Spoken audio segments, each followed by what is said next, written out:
महंताइन जी, अरे ये महंताइन जी, अरे गजब हो गई, अरे भैया गजब हो गई महंताइन जी। पंडित जी रुआ इतना घबराइल काहे बनी? कोनो अनहोनी देख लेली का रुआ? देखिए पसीना आता रहेगा, घबराने वाली कोई बात नहीं है। हेमोग्लोबिन थोड़ा सा कम है।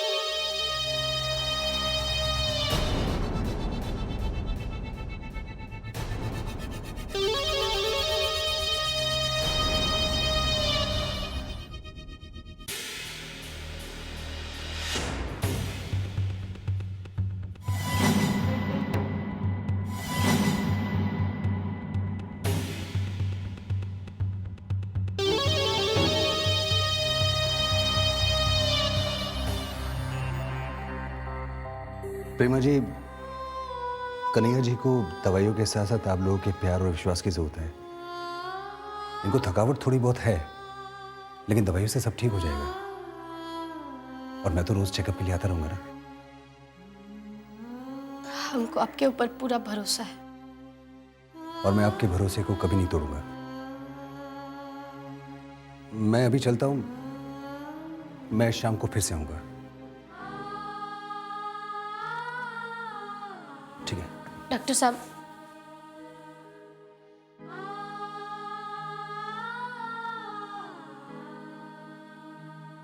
आपका बहुत बहुत धन्यवाद।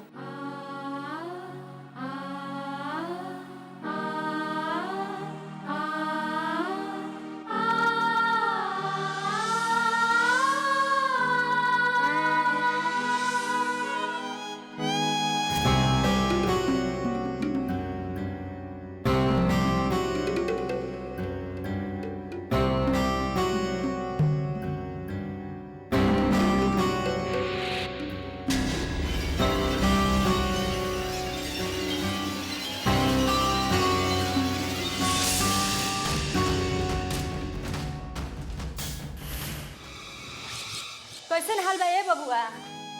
हाँ, कैसन तबीयत बा? हाँ, पहचान लो।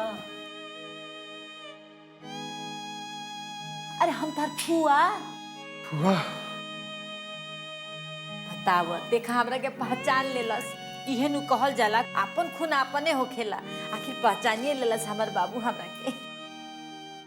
आप इनको थोड़ा आराम करने दीजिए।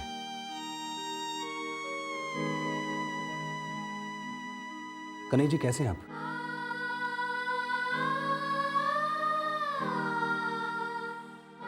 देखिए कमजोरी की वजह से ये बात नहीं कर पा रहे हैं। आप इनसे ज्यादा बुलवाइएगा मत। प्रेमा जी मैं चलता हूँ, आप इनको समय से दवाइयाँ दिलवाते रहिएगा और कोई अगर परेशानी है तो मुझे बुला लीजिएगा। जी।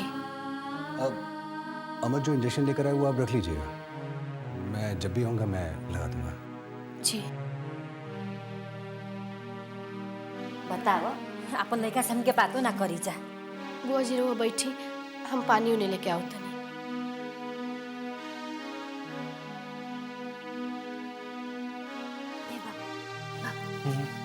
पहचान लगे रहल है।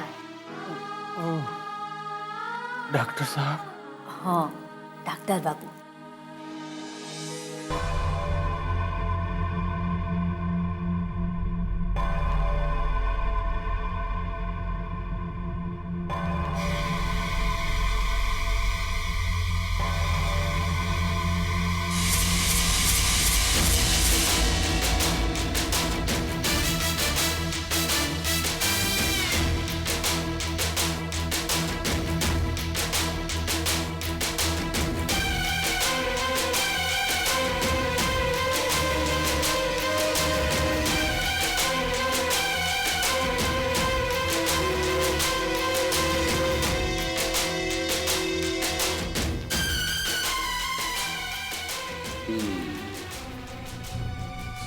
जगह लकड़ी लागल बा। ई औरत हमरा काम के बिया। एकरा के मिला के रख तो घर के सारा राज धीरे धीरे पता चल जाई।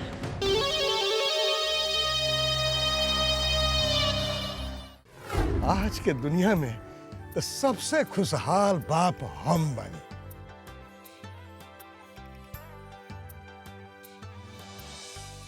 अच्छा दीदी, तू मांग में सिंदूर काहे ना डल्लू है?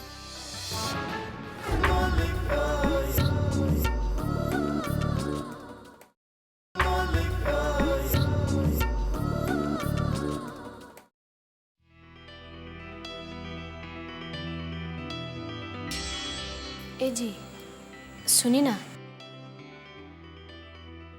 उठी जूस पी ली ही।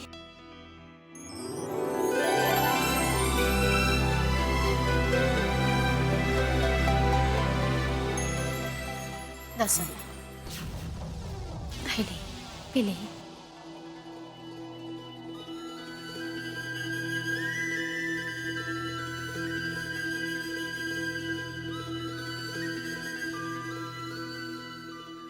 जीजा जी, रवा हमके पहचानत बानी का?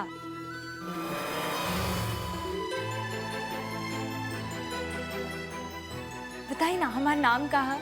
ए सरला, चुप रहो। अभी डॉक्टर इनका क्या आराम करे के कहले बाड़ो।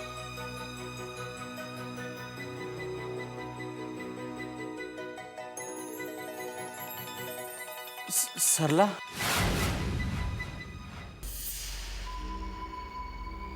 जाए दीदी जीजा जी, ई तो रवा दीदी के बतौला के बाद नाम याद आएला। अच्छा छोड़ी, ई बताई कि रवा वहाँ कैसन रहनी, कुछ याद बा का? ए सरला तंग मत करना, चुप रहो। हाँ, गंगा पार हम बहुत बहुत चल गए रानी। वहाँ एगो मलाह हमरा के बचा लेलस। 2 दिन तक हमरा होशे ना आई। उ लोग हमार बहुत सेवा कैले रहे, बहुत सेवा। जीजा जी, एक्सीडेंट के कोनो बात याद बा का? एक्सीडेंट? हम मलाहे के यहाँ खाद पियत रहनी। वो लोग के काम में भी हाथ बटावत रहनी। धीरे धीरे हमरा ये गांव याद आवे लागल।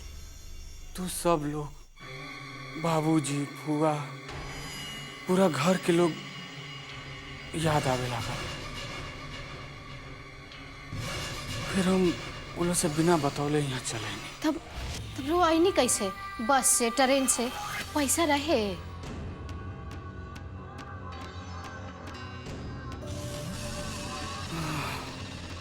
हाँ, पता पूछत पूछत जैसे तैसे बस तक चले नहीं। फिर कुछ लोग हमरा के बस में चढ़ा दहल। बस वहाँ से सीधे घरे चले नहीं। जीजा जी, खाए पिए के कोनो तकलीफ तो ना भइल ना? ए सरला, अब सवाल जवाब मत करो। इनका के थकान हो गई बा, आराम करे दो। रहो आराम करे, लेट जाए बेटी।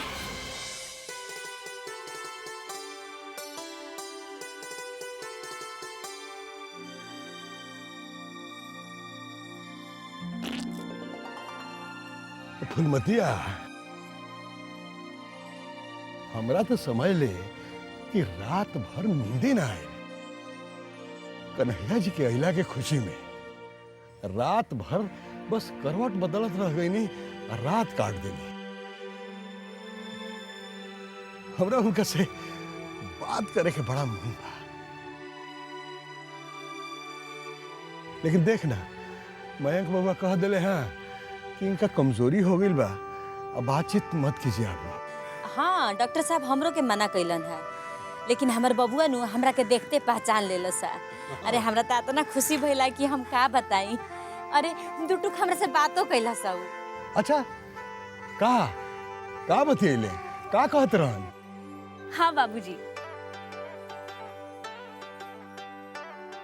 ला आ गईली BBC लंदन बजावे खातिर। बाबूजी, जीजाजी हमके सब बतावनी है। वो कहनी हा कि वो गंगा में बह के चल गई हा तो कुल मल्लाह लोग मिल के सब बचौले हा। अच्छा, देखा प्रभु के कृपा, वो मलाह के रूप में आके हमारा वंश के बचा ले ले। भैया ये तो हमनी के घर के प्रतापे रहल है कि देख यमराज के मुंह से भी कन्हैया बाज के आ गई। अरे ना रे, एक घर के पुण्य प्रताप ना रहे, ये तो हमार बड़की बहू के पुण्य प्रताप है कि हमार बेटा कन्हैया हमारा घर वापस आ गया।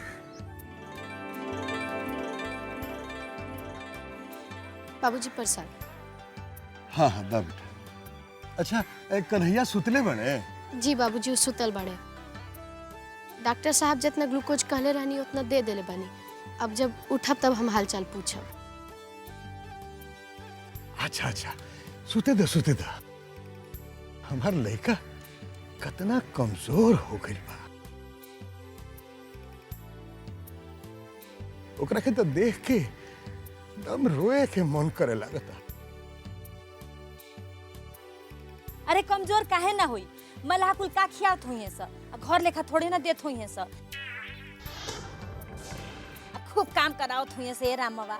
अब बताओ छटाक पर खाए के देत हुई है सब, अब कमजोर ना हुई तो का हुई।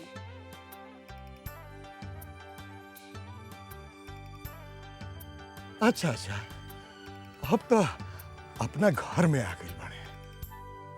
अब ऐजा ठीक से खाइए पीहे तो फिर से मोट झोट मस्त हो जाइए। अब तो हमरा बर्दाश्त नहीं हो, अपना लड़का से जी भर के बात करे के मन करता। देखो आज के दुनिया में तो सबसे खुशहाल बाप हम बने।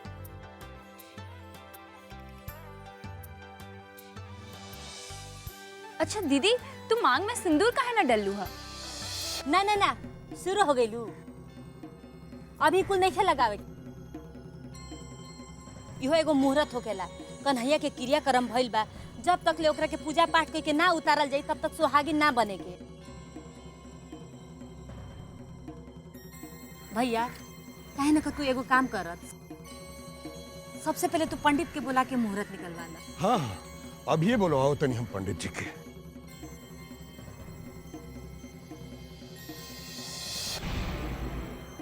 हाँ हेलो जी पंडित जी। साच कही तो बस रउए आदर्श के जिंदा रखे खातिर हम जिंदा रहनी। अगर हमरा खातिर जियत रहतू ना तो तू दूसर बियाह के बारे में ना सोचतू।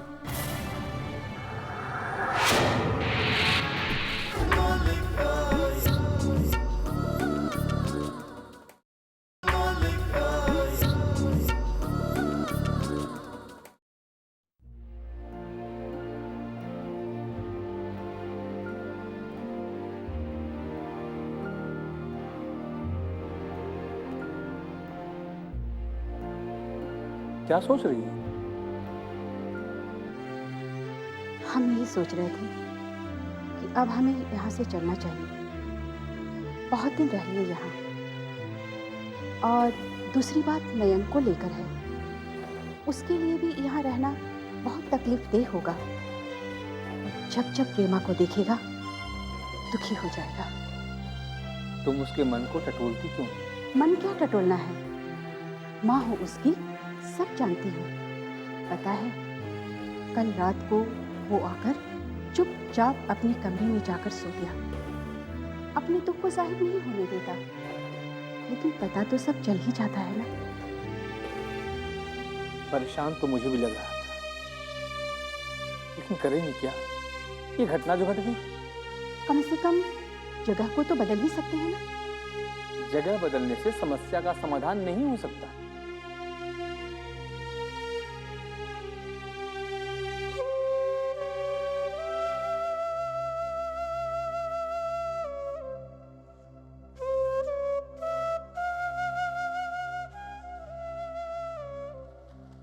कैसे हो बेटा?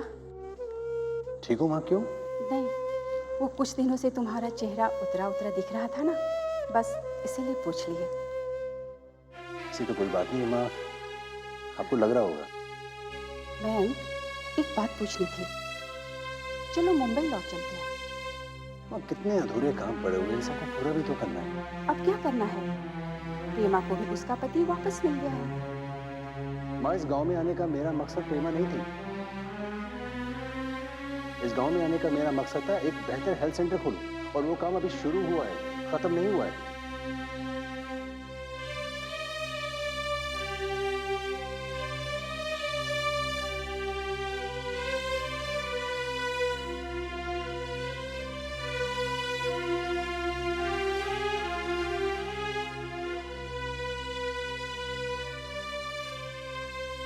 वो पढ़ा लिखा है, जो भी करेगा ठीक करेगा।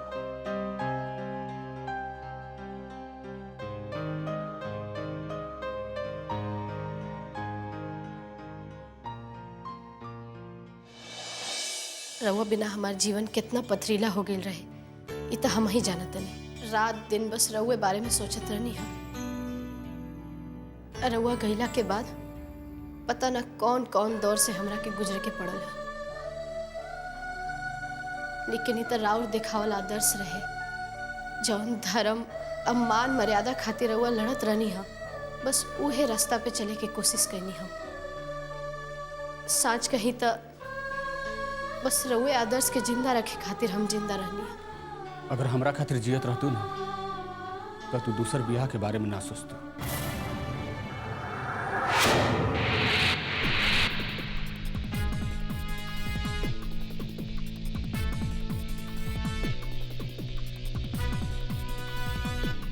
अरे बेटा कन्हैया, अरे कैसन तबीयत बा हो? देखा ना, तारा से बतियावे खातिर मिजाज एकदम बेचैन भइल बा।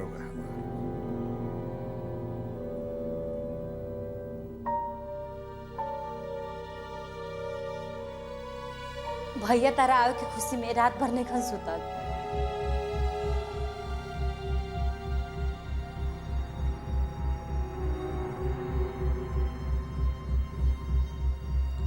खुशी से या दुख से? दुख से।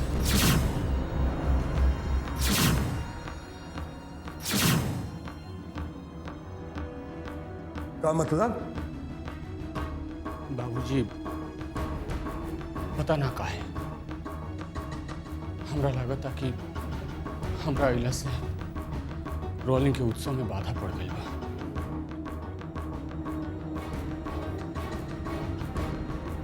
एगो सहनाई बाजे वाला रहे, वो रुक गई।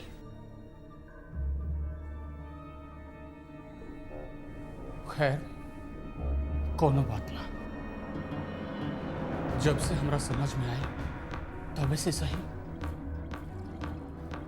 अब हम रोलिंग के और ही कष्ट नहीं देवे के चाहत।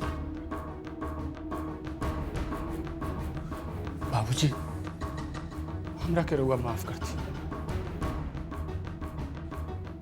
हम अब ये एजा से चल जाते हैं।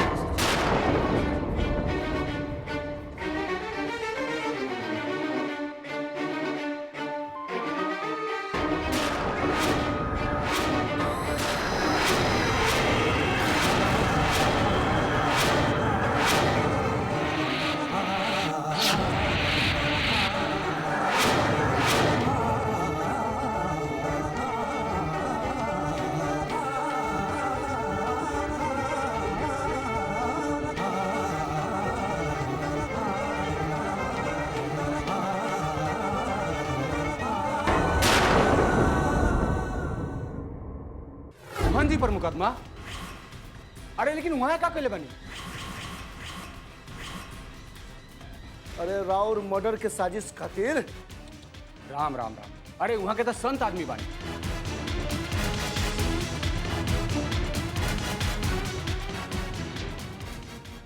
हम तो खुद वहां से माफी मांगे के चाहता नहीं।